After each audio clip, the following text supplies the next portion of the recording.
ہوتی ہے جو جہاں کوئی چیز غلط ہوتی ہے وہ اپنے آپ کو بلیم کرتا ہے کہ شاید میرے کہنے میں کمی تھی، شاید میرے عمل کی کمی تھی، شاید میرے خلوص کی کمی تھی، شاید میرے اللہ پر توکل کی کمی تھی. یہ وہ لوگ ہوتے ہیں جو خاص لوگ ہوتے ہیں، اور یہ کوالٹی رکھنے والے لوگ ہیں. یہ وہ لوگ ہوتے ہیں جن کے اندر لوگوں کے لیے سمپتھی سے بڑھ کر ایمپتھی ہوتی ہے. یہ وہ لوگ ہوتے ہیں جن میں سے رسول اللہ صلی اللہ علیہ وسلم تھے، اور اللہ کے رسول صلی اللہ علیہ وسلم کے اندر اپنے اندر یہ خوبی کہ کسی کام کے نامکمل ہونے پر یا غلط ہونے پر یا ویسا رزلٹ سامنے نہ آنے پر پہلا ری ایکشن ہوتا تھا اپنے آپ کو بلیم کرنا. اسی لیے سورہ کہف کی آیت نمبر 6 میں آتا ہے اللہ تعالیٰ نے منع فرمایا آپ کی اسی چیز کو اللہ تعالیٰ نے ہائی لائٹ کیا، فَلَعَلَّكَ بَاخِعٌ نَفْسَكَ عَلَىٰ آثَارِهِمْ. ان کی بے عملی کی وجہ سے آپ لٹرلی اپنے آپ کو ذبح کر لیں گے. اگر یہ آپ کی بات نہیں مان رہے ہیں تو آپ تو اپنے آپ کو بلیم کر کر کے غم زدہ کر لیں گے. یہی اینگل رسول اللہ صلی اللہ علیہ وسلم کا یہاں پر تھا کہ کہیں اکثریت کے بات نہ ماننے کی وجہ سے آؤٹ آف گریف آپ اپنے آپ کو بلیم نہ کرنے لگیں. تو اللہ تعالیٰ نے پہلے سے بتا دیا، آپ کے بتانے میں کمی نہیں ہے. یہ حق کو پہچان کر بھی حق کی طرف نہیں آئیں گے، اس لیے کہ انہوں نے اپنے اوپر غفلت کو طاری کیا ہوا ہے.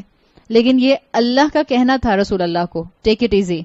رسول اللہ کی نیچر تھی نا، لن تالہم، نرمی تھی آپ کی طبیعت میں، آپ پھر بھی اپنی کمی محسوس کرتے تھے. کیا دعا کی تھی آپ نے؟ اگر آپ لوگوں میں سے کسی نے وہ دعا پڑھی ہو جو اللہ کے رسول صلی اللہ علیہ وسلم نے طائف کے موقع پر کی تھی، جب طائف کے لوگوں نے آپ کے پیغام کو، جو کہ آپ نے بہت محبت سے دعوت دی تھی توحید کی، نہ صرف آپ کے پیغام کا انکار کیا، آپ کو پتھر مار کر اپنے علاقے سے باہر نکالا تھا. اور اتنے پتھر مارے تھے، بچے جوان بوڑھے سب نے پتھر اٹھا کر اللہ کے رسول صلی اللہ علیہ وسلم کو مارے تھے. اتنے مارے تھے کہ آپ کے جو سلیپرز تھے اس میں خون بھر گیا تھا. اتنے پتھر آپ کو مارے تھے. اس کے اوپر رسول اللہ صلی اللہ علیہ وسلم کی طبیعت کی ایمپتھی نظر آتی ہے جو آپ نے دعا کی. دعا تو بہت بڑی ہے لیکن میں آپ کو شروع کے الفاظ بتاتی ہوں.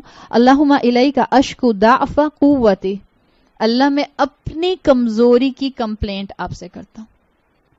لوگوں کی شکایت نہیں کر رہے، اپنی کمزوری کی. وقلت حیلتی، اللہ میں اپنی محنت کی کمی کی کمپلینٹ آپ سے کرتا ہوں، شاید میں نے پیغام پہنچانے میں وہ محنت نہیں کی. وَحَوَانِي عَلَى النَّاسِ، اللہ میں آپ سے کمپلین کرتا ہوں کہ جو رسپیکٹ لوگوں کو آپ کے پیغام بتانے والے کو دینی چاہیے تھی انہوں نے نہیں دی. یہ آپ کی طبیعت کی نرمی تھی کہ آپ نے کوئی قرض نہیں کیا طائف والوں کو، کوئی بد دعا نہیں دی، کوئی برا بھلا نہیں کہا، اپنی کمی کو مینشن کیا، اللہ مجھے معاف کر دے، اور اللہ کے بندوں کے ظلم کا کوئی ذکر نہیں کیا. یہ تھے رسول اللہ صلی اللہ علیہ وسلم.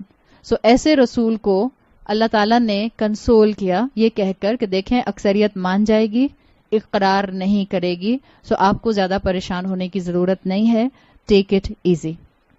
اب آگے آپ کو جو آیت ملے گی یہ آیت قریش کے لوگوں کے اوپر بھی اپلائی کرتی ہے اور تمام ان انسانوں پر اپلائی کرتی ہیں. آگے کی 3 آیات جو آ رہی ہیں، آیت نمبر 8، 9 اور 10، یہ تینوں آیات ان تمام لوگوں پر اپلائی کرتی ہیں جو حق کو دیکھنے کے باوجود حق پر عمل کرنا نہیں شروع کرتے، جو کلاسز اٹینڈ کرنے کے باوجود عمل میں آگے نہیں دوڑ پاتے، جو ڈیلی ڈیلی کرتے رہتے ہیں، جو ڈیلیئنگ ٹیکٹس استعمال کرتے رہتے ہیں، جو اس انتظار میں رہتے ہیں کہ اچھا بس یہ دنیا کے کام کر لوں پھر اللہ کی بات مانوں گی، بس کالج ختم ہو جائے پھر اللہ کی بات مانوں گی، بس شادی ہو جائے پھر اللہ کی بات مانوں گی، بس بچے ہو جائیں پھر اللہ کی بات مانوں گی، بس بچے بڑے ہو جائیں پھر اللہ کی بات مانوں گی، بس بچوں کی شادیاں ہو جائیں پھر اللہ کی بات مانوں گی، بس بچوں کے بچے ہو جائیں پھر اللہ کی بات مانوں گی.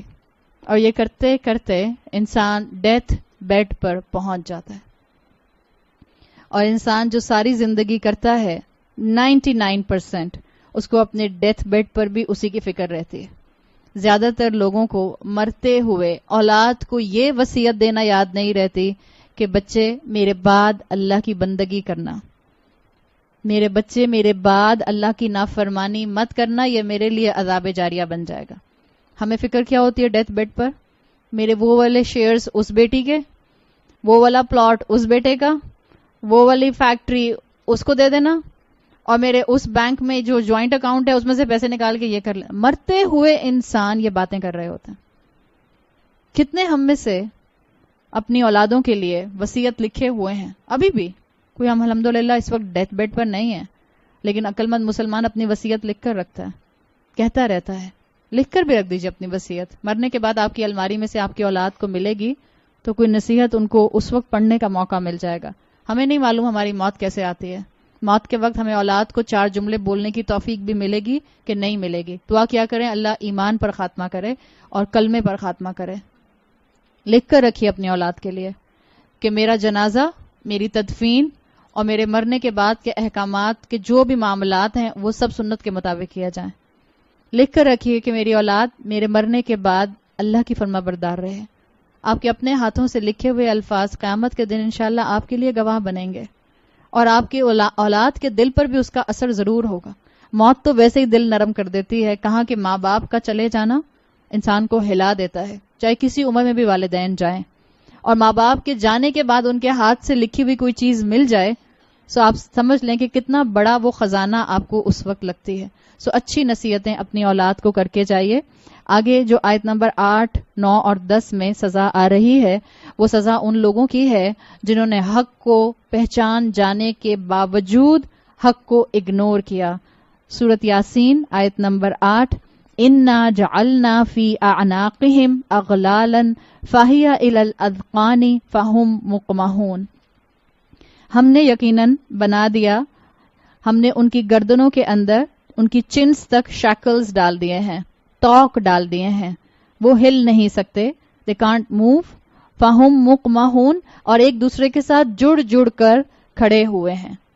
یہ جو پکچر یہاں پر آئی ہے اعناقہم جمع ہے عنق کی، عین نون قاف. عنق گردن کو کہتے ہیں عربی زبان میں. عنق گردن واحد سنگولر، اس کی جمع آتی ہے اعناق. اذقان رقن کی جمع ہے. رقن ذال قاف نون، چن کو کہتے ہیں تھوڑی. اور جو یہاں پر آیا ہے اغلالن، یہ غل کی جمع ہے. غل کالرز کے لیے آتا ہے. کالر بون آپ نے دیکھی نہیں، جو آپ کی کالر بون ہوتی ہے اس کی سپورٹ کے لیے یا آپ کی سپائن کی سپورٹ کے لیے آپ کو کبھی کبھی کالر پہنا دی جاتی ہے. سو کوئی بھی توق، کوئی بھی شیکل، ایسا کوئی بھی ایسا کالر جو آپ کی گردن میں پہنا دیا جائے، لیکن اس کے لیے اسپیسیفکیشن یہ ہوتی ہے کہ گردن میں ایسے پہنایا جائے کہ آپ کی چن اوپر رہے. جب آپ کالر پہن لیتے ہیں تو آپ کی چن تھوڑی سی اوپر ہو جاتی ہے. عربی زبان میں اس کو غل کہتے ہیں.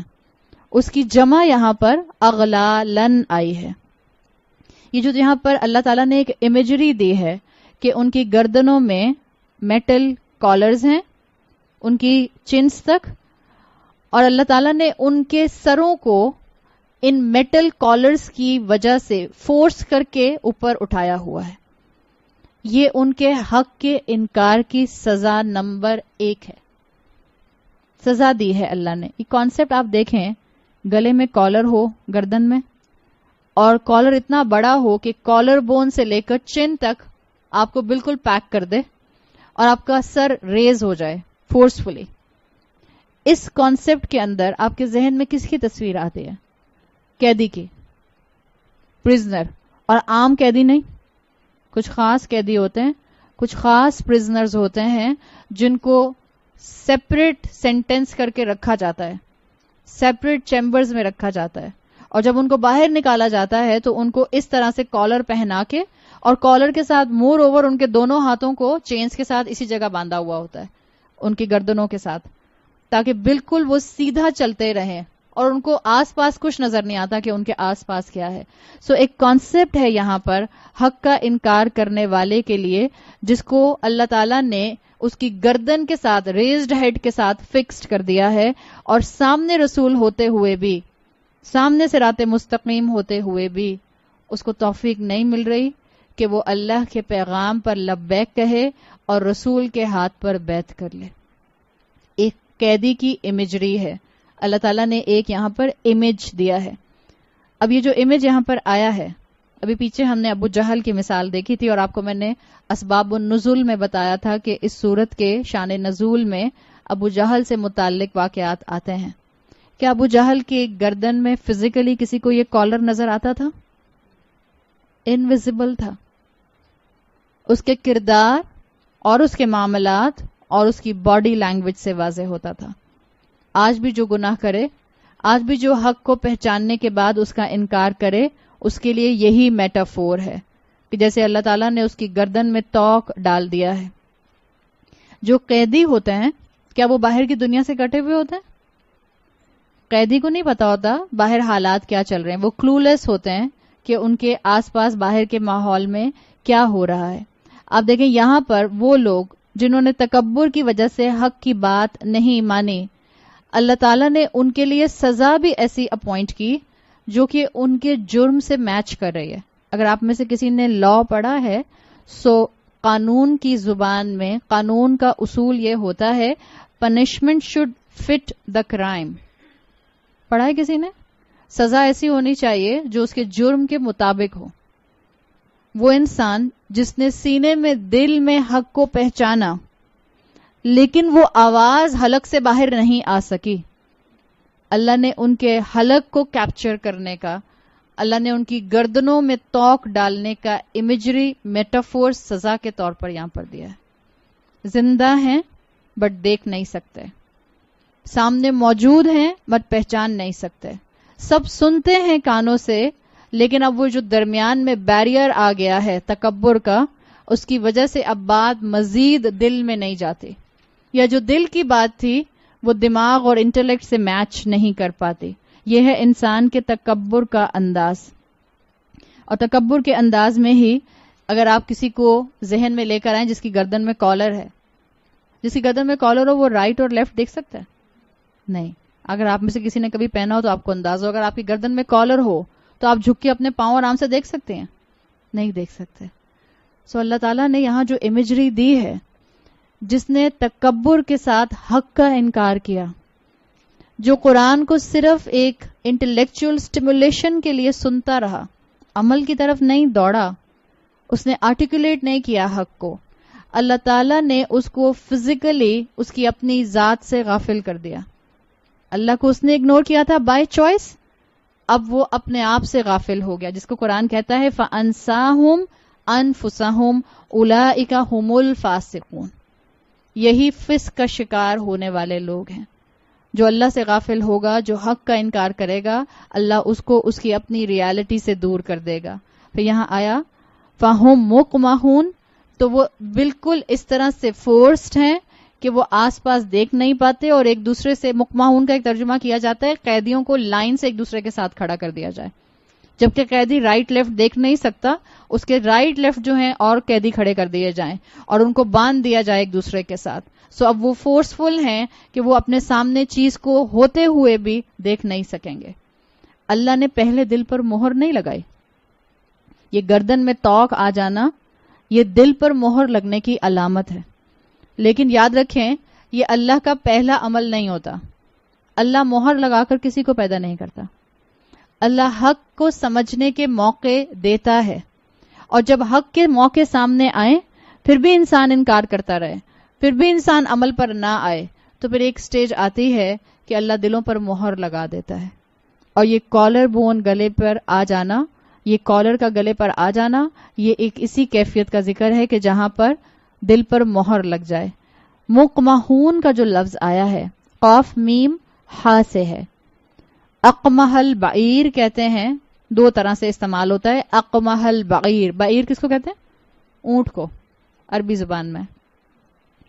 اقمح البعیر کہتے ہیں یا تو جب اونٹ تالاب سے پانی پیتا ہے، سو پانی پینے کے بعد وہ اپنی گردن کو آسمان کی طرف کرتا ہے، اوپر اٹھاتا ہے اپنی گردن، اور اس کے بعد اپنے منہ کو آسمان کی طرف کرتا ہے تاکہ پانی پورا جو ہے وہ اس کا اندر جا کے اسٹمک میں سٹور ہو جائے. ایک اس کو کہتے ہیں اقمح البعیر. اور ایک کہتے ہیں جب کوئی رائڈر جو کہ اونٹ پر بیٹھا ہوا ہے وہ اونٹ کو روکنے کے لیے اس کی رسی کو کھینچے، اور جب اس کی رسی کو وہ کھینچتا ہے تو اونٹ کا منہ اوپر آسمان کی طرف جاتا ہے. یہ وہ کیفیت ہے جس سے پتا چلتا ہے کہ it's actually a sign of arrogance. اونٹ کے اندر آپ کو معلوم ہے تمکنت ہوتی ہے. اونٹ کی جو نیچر ہے، جیسے جانوروں کے اندر مختلف کریکٹرسٹکس آتے ہیں. آپ لوگوں نے سنا ہوگا نا، جو آپ کے گھروں میں ڈومیسٹک کیٹس ہوتی ہیں یا جو آپ بلی پالتے ہیں، اس کے اندر اللہ تعالیٰ نے ایک نیچرل افیلیشن رکھی ہے انسانوں کے ساتھ، محبت کا اینگل. اسی طرح سے آپ دیکھتے ہیں کہ اللہ تعالیٰ نے خنزیر کو حرام کیا، اس لیے کہ خنزیر کے اندر ایک نیچرل چیز ہے، پگ کے اندر ایک نیچرل ایلیمنٹ ہے بے حیائی کا یا گند کے اندر منہ ڈالنے کا. سو اللہ تعالیٰ نے ہر جانور کے اندر ایک ڈومینیٹنگ کریکٹرسٹک رکھا ہے. اونٹ کا ڈومینیٹنگ کریکٹرسٹک اس کی ایروگنس ہے، تمکنت ہے.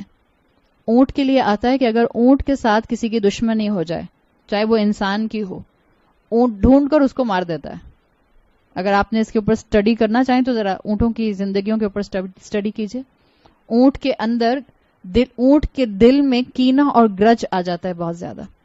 اگر کوئی مالک اس کے ساتھ ظلم کرے تو وہ مالک سے بدلہ ضرور لیتا ہے. اسی طرح گھوڑے کے اندر کیا چیز ہے؟ پرومیننٹلی وفاداری. گھوڑا اور اسی طرح سے کتا اور گھوڑا، ان کے اندر اللہ تعالیٰ نے لائلٹی بہت زیادہ رکھی ہے. سو یہاں جو مثال آئی مقمحون، اللہ تعالیٰ نے حق کا انکار کرنے والے کی صفت کو اونٹ سے ٹیلی کیا ہے. جیسے اونٹ تمکنت کا، کبر کا، تکبر کا شکار ہوتا ہے، ایسے کا انکار کرنے والا تکبر اور ایروگنس میں اللہ کی بات نہیں مان پاتا. سیدھا بلیک اینڈ وائٹ حق سامنے آنے کے بعد بھی وہ اس حق سے اپنے آپ کو دور رکھے رہتا ہے. یہ ہے گمراہی کی علامت. اور یہ اللہ تعالیٰ نے ایک سزا مینشن کی ہے کہ اللہ نے اس کی گردن کو فکس کر دیا آسمان کی طرف. باقی لوگ کیڑے مکوڑے لگتے ہیں. جو مغرور انسان ہوتا ہے اس کا غرور صرف اپنے جیسے انسانوں کے ساتھ نہیں ہوتا. مفسرین نے اس آیت سے 3 اوپینینز لیے ہیں. انکار کرنے والے کے اندر تکبر کس کس اینگل سے آتا ہے؟ نمبر 1، اس کے اندر اللہ آخرت سے اور توحید سے بات کو سمجھنا، اس سے اس کو محروم کر دیتا ہے اس کے تکبر کی وجہ سے. وہ جو میں نے آپ کو غفلت میں ڈیفینیشن بتائی تھی، اپنے تکبر کے ببل میں بند، یہاں پر بھی اس کی سزا کا یہ امپیکٹ آتا ہے. دوسرا کیا ہوتا ہے؟ اپنے آپ کو ہر ایک سے بہتر سمجھتا ہے. I am the best. کچھ لوگ کسی محفل میں داخل ہوتے ہیں تو ایسے نہیں کہتے oh hello here you are, وہ کہتے ہیں oh hello here I am, I me and myself. بس اپنی ہی ذات کو ہر وقت ہائی لائٹ کرنے والے. اور تیسرا مفہوم اس کے اندر آتا ہے کہ جس سے پتا چلتا ہے کہ انسان جب تکبر کا شکار ہوتا ہے تو حق کے راستے پر چلنے والوں کا دشمن بن جاتا ہے. جیسے ابو جہل، اور وہ واقعہ جو میں نے آپ کو بتایا تھا شان نزول میں کہ ابو جہل نے جب رسول اللہ صلی اللہ علیہ وسلم کو نعوذ باللہ قتل کرنے کے لیے بولڈر اٹھایا تھا، راک اٹھائی تھی، تو اس کے ہاتھوں کو اللہ تعالیٰ نے، جیسے اس نے پتھر اوپر اٹھایا تو اللہ نے اس کے ہاتھوں کو اس کی گردن تک آتے آتے ہی روک دیا تھا. اسی آیت کے ریفرنس میں کہا جاتا ہے کہ اس کے اس عمل کے اوپر آیت نمبر 8 یہ والی نازل ہوئی تھی کہ اللہ نے اس کی گردن میں جیسے توق ڈال دیا ہو اور وہ بولڈر آ کر اس کے اپنے پیروں پر گر گیا تھا. وہ رسول اللہ صلی اللہ علیہ وسلم کو نقصان نہیں پہنچا سکا. سو اللہ تعالیٰ نے ایک سزا کا ذکر کیا آیت نمبر 7 کے اندر. آگے آیت نمبر 8، اب کون سی آیت ہے یہ؟ آیت نمبر 9. آگے آیت نمبر 9 آ رہی ہے. دوسری سزا اس کے اندر آ رہی ہے. ایک سزا کیا ہے؟ تکبر کی وجہ سے سیدھا راستہ سامنے ہونے کے باوجود نظر نہیں آتا. تکبر کی وجہ سے اپنی ذات سب سے بہتر لگتی ہے. تکبر کی وجہ سے آخرت سے پردہ گم ہو جاتا ہے. اور ابھی مزید سزا آگے بتائی آیت نمبر 9 میں، وَجَعَلْنَا مِن بَيْنِ أَيْدِيهِمْ سَدًّا وَمِن خَلْفِهِمْ سَدًّا فَأَغْشَيْنَاهُمْ فَهُمْ لَا يُبْصِرُونَ.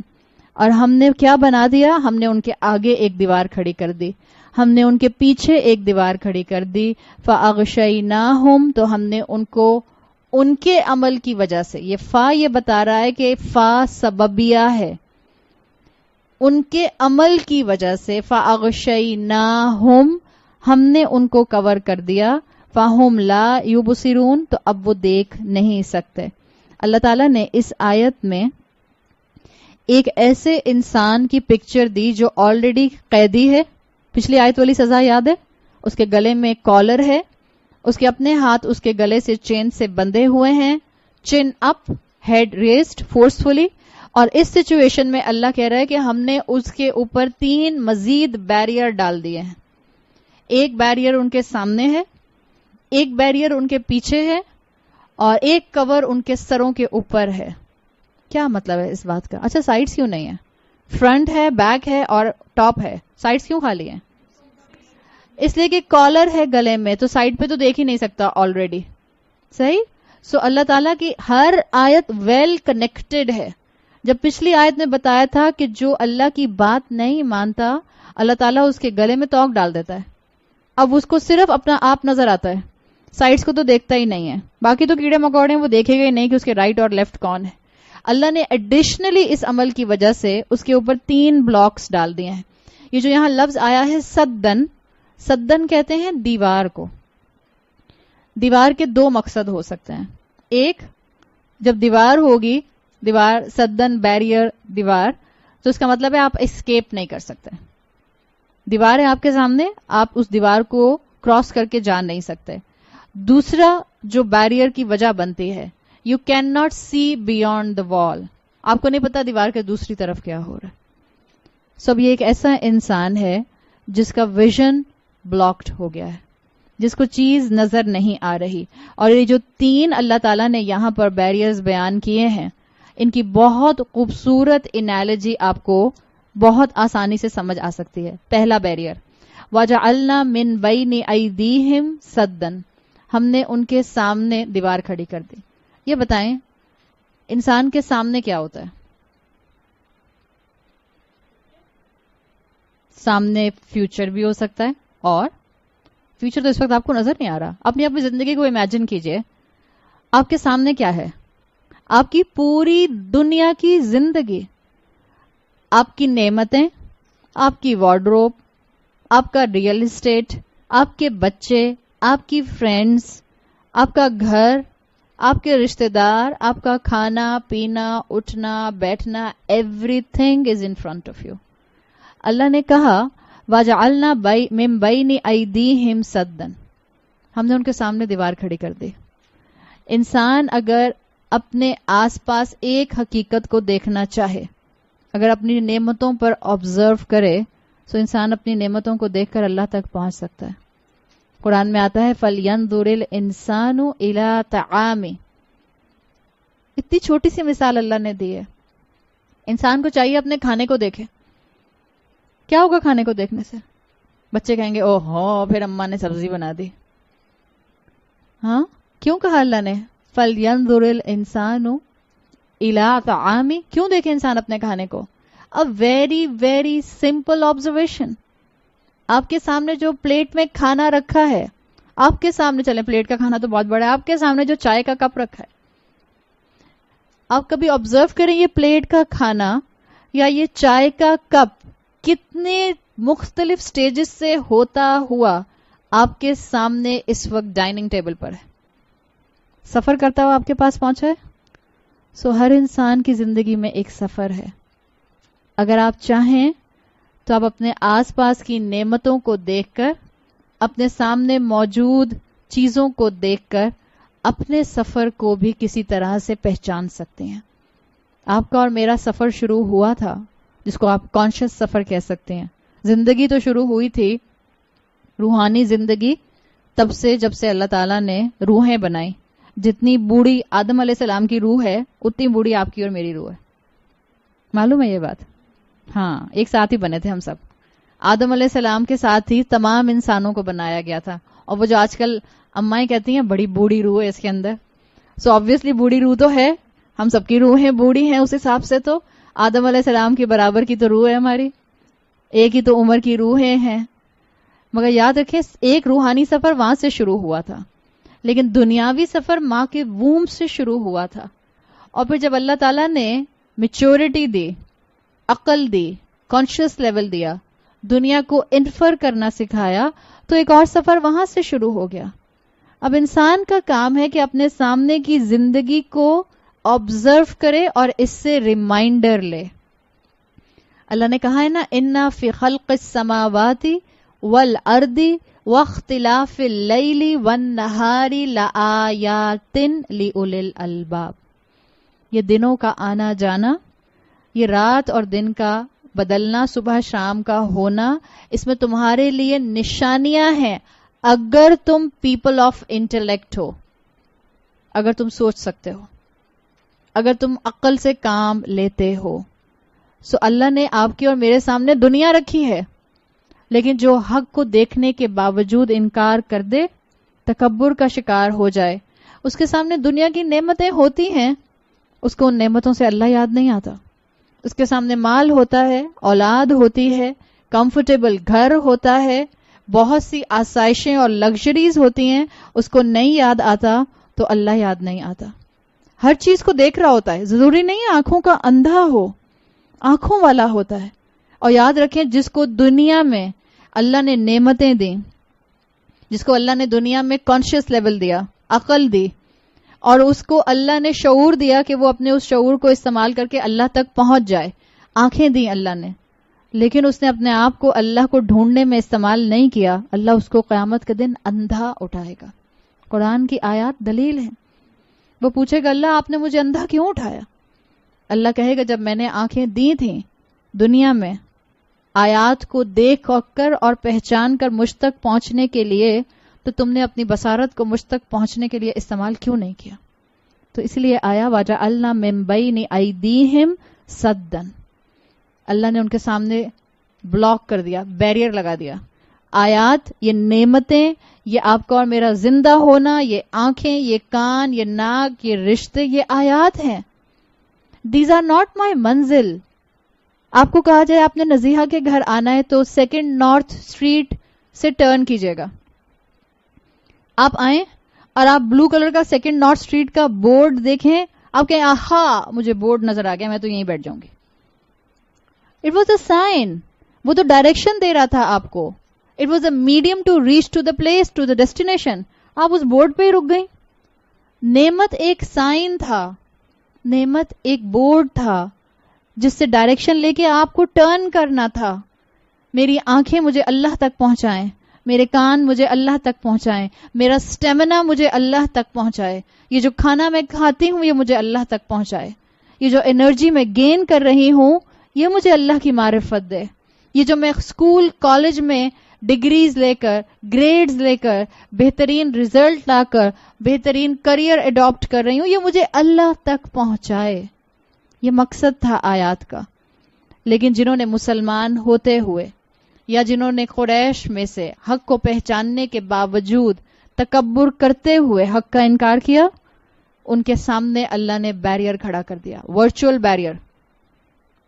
بے عمل مسلمانوں کے سامنے کوئی دیوار نہیں کھڑی ہوتی، بالکل جیسے ابو جہل کے گردن میں کوئی کالر نظر نہیں آتا تھا.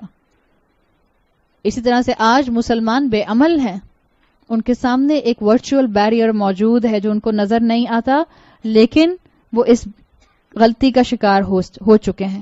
سو اللہ نے ان کے سامنے ان کو ایک وال دے دی ہے، جس کو آپ کہہ سکتے ہیں اٹس اے وال آف کریشن. دنیا میں ہی کھو کر رہ گئے، دنیا کی محبت کا دیوانہ ہو گئے. اللہ نے اولاد دی تھی اپنے لیے صدقہ جاریہ بنانے کے لیے، ہم نے ان کو سجانے سنوارنے میں ہی سارا وقت لگا دیا، ہم نے ان کی خواہشات پوری کرنے میں ہی سارا وقت گوا دیا، ہم نے ان کی دنیا بنانے میں ہی سارا وقت لگا دیا، اور یہ بھول گئے کہ اللہ نے اولاد کیوں دی تھی. اپنے پیچھے کلمہ گو چھوڑ کر جانا، اپنے پیچھے اسلام کا علم بردار چھوڑ کر جانا، اپنے پیچھے رسول اللہ صلی اللہ علیہ وسلم کی لیگیسی کو عمل میں لانے والا چھوڑ کر جانا. جس کام کے لیے نعمت ملی تھی ہم بھول گئے. اللہ نے عقل دی تھی اسلام اور قرآن کو پہچان کر دوسروں تک پہنچانے کے لیے، ہم نے عقل استعمال کی اسلام کے خلاف، اسلام کی دشمنی میں، احکامات کو جسٹیفائی کرنے کے لیے کہ نہیں پاسبل نہیں ہے کہ آج اس پر عمل کیا جا سکے. سو اللہ نے ان کے سامنے دیوار کھڑی کر دی. سیکنڈ بلاک کیا ہے؟ سیکنڈ بلاک اللہ نے کہا کہ وہ ہے وَمِن خَلْفِهِمْ سَدًّا، ہم نے ان کے پیچھے دیوار کھڑی کر دی. اب جا کے سوچ کر آئیے گا کہ پیچھے کون سی دیوار ہے. آگے کا ایک بیریئر ہم نے دیکھ لیا، اس آیت نمبر 9 کے 2 بیریئرز انشاءاللہ ہم کل ڈسکس کریں گے. اللہ تعالیٰ ہماری زندگیوں میں اللہ ہمیں جو حق نظر آ رہا ہے اللہ ہمیں اس پر عمل کرنے والا بنا دے. اللہ اس رمضان کو ہماری زندگی کا بہترین رمضان بنا دے. اللہ تمام بیماروں کو شفائے کلی عطا فرمائے. اللہ تعالیٰ آپ سب کی جائز ضروریات اور دعاؤں کو قبول فرمائے. اللہ اس گھر پر اپنی رحمت اور برکت نازل فرمائے. اللہ ہم سے ہمارا یہاں آنا اور صرف اخلاص اور خلوص کے لیے اللہ کے علم کے سیکھنے کے لیے اکٹھے ہو کر بیٹھنا قبول فرمائے. اللہ تعالیٰ بہترین رمضان کی عبادت کی توفیق عطا فرمائے. بارک اللہ لی و لکم فی القرآن الحکیم ونفعنی و ایاکم بآیاتی و ذکر الحکیم. سبحانک اللہم و بحمدک نشہد ان لا الہ الا انت نستغفرک و نتوب الیک. جزاک اللہ خیرا. السلام علیکم ورحمۃ اللہ وبرکاتہ.